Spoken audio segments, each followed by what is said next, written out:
Hi friends, I'm back with my series on DPDP Act 2023. Please note that this is not a legal advice and should only be used for reference and educational purposes. So what does the Act say about consent?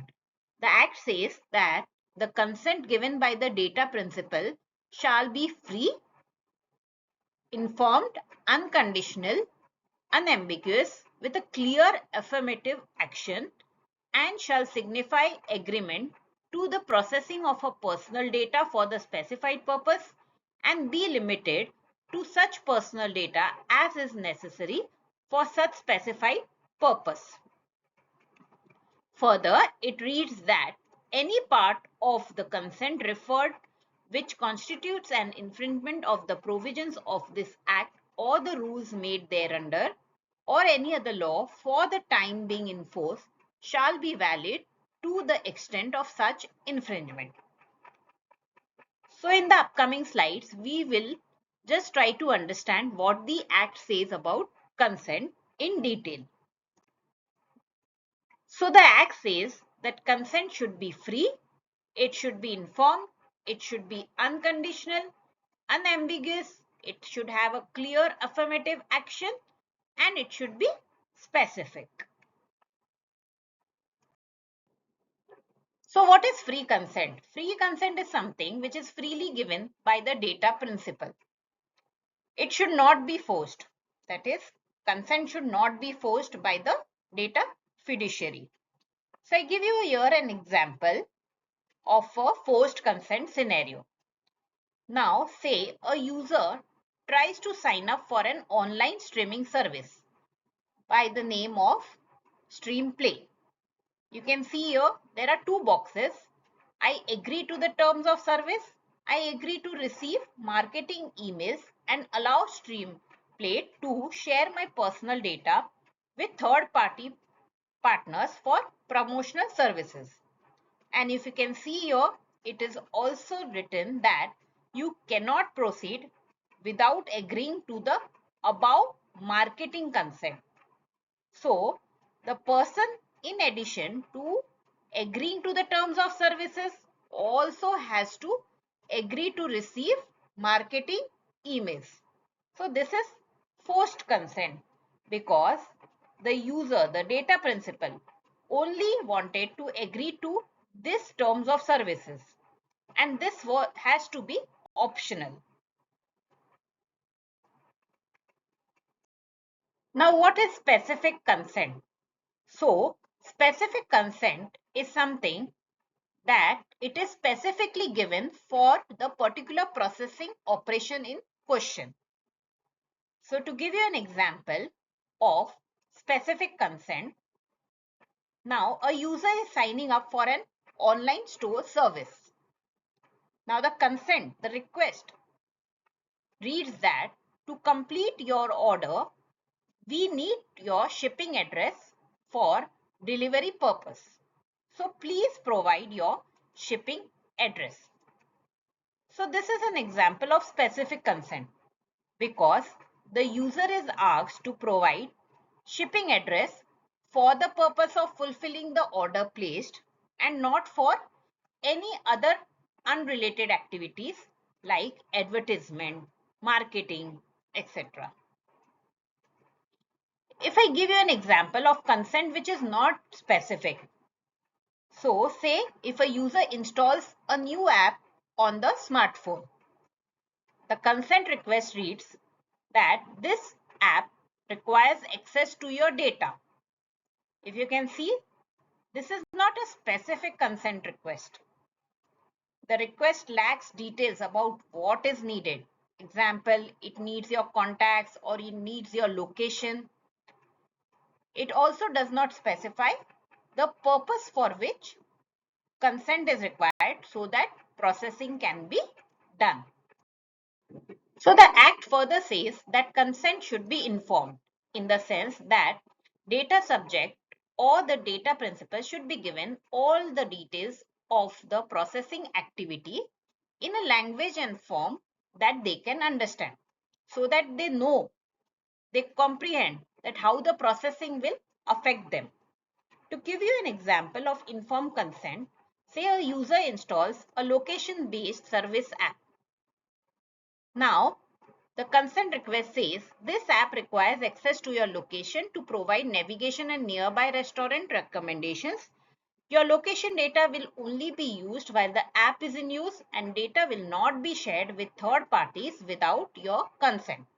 So this is perfect example of informed consent because the user is provided with all the details regarding how the location data which is collected will be used and what are the limitations of data sharing.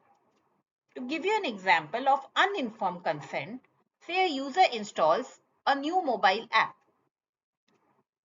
Now the consent request just says that this app requires access to your contacts. So it is an example of uninformed consent because the user is just informed that access to contacts is required, but no details are provided as to why this access is required or how the contacts will be used. Now the Act further says that consent should be unambiguous, meaning that it should be clear. So, to give you an example of unambiguous consent, say a user fills out a registration form for a health app. The consent request reads that I consent to the collection of my health data for the purpose of providing personalized health insights. So if you can see, it is very clear on what data will be collected and what is the purpose. In the other case, where a person is signing to a account, and the consent request just mentions that by creating an account, you agree to our terms and conditions. So this is an example of ambiguous consent. Now the Act further says that there has to be a clear affirmative action. So if you can see in this example, a pre-ticked box is not a valid consent. It should be freely given. There should be a clear affirmative action. Now, in addition to my examples, the Act has also given certain examples. Here we will just have a look at the consent examples as per the Act. Now, the Act mentions that X, an individual, downloads Y, a telemedicine app. Now, Y requests the consent of X for the processing of personal data for making available telemedicine services and accessing mobile phone contact list. So X signifies the consent to both. But if you can see, phone contact list is not required for making available telemedicine services. So the consent is valid only for the first purpose, that is processing of personal data for making available telemedicine services. In the second example, the Act has mentions X, an individual, buys an insurance policy using the mobile app or website of Y, an insurer. She gives to Y her consent for the processing of her personal data by Y for the purpose of issuing the policy and waiving her right to file a complaint to the Data Protection Board of India. So if you can see here, the second part is a waiver of the right which is given to the data principal. So that is not a free consent, hence it is not valid. Now friends, we understand what the Act mentions about consent request. So the Act reads that every request for consent under the provisions of this Act or the rules made thereunder shall be presented to the data principal in a clear and plain language, giving her the option to access such request in English or any language which is specified in the 8th schedule to the Constitution, and providing details of contact of data protection officer where applicable or any other person which is authorized by the data fiduciary to respond to any communication from data principal for the purpose of exercise of her rights under the provisions of this Act. So the Act mentions that there are 3 parameters which should accompany a request for consent. So it should be in a clear and plain language. It should give the option to access request in English or any language specified in 8th schedule to Constitution, and it should have the contact details of Data Protection Officer. So we cover the first part. What is clear and plain language? So it should be understandable to the data principal. It should not be complex. You should not use hi-fi language, which data principal cannot understand. Legal jargon should be avoided. Keep it clear and plain. So to give you an example of a good clear and plain language in which the request for consent is made, it reads that by agreeing, you allow us to process your personal data for account setup and to send important notifications about your account.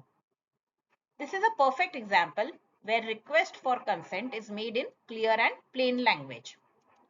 To give you another example of request for consent in an unclear language, say your consent shall be construed as an agreement to the irrevocable processing of your data as per statutory obligations and operational requirements.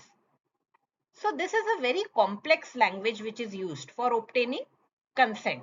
Here, the data principal or the user definitely will not understand. There are a lot of use of legal jargons. Definitely, the Act also says that the data principal should be given an option either to access the request in English or in any of the 22 languages which are specified in the 8th schedule to the Constitution. So, here the main aim is that for what the consent is obtained should be completely understandable by the data principal. So friends, this video was about the consent, obtaining the consent. So if you have liked my video, definitely do like it, subscribe it and share it. Thank you.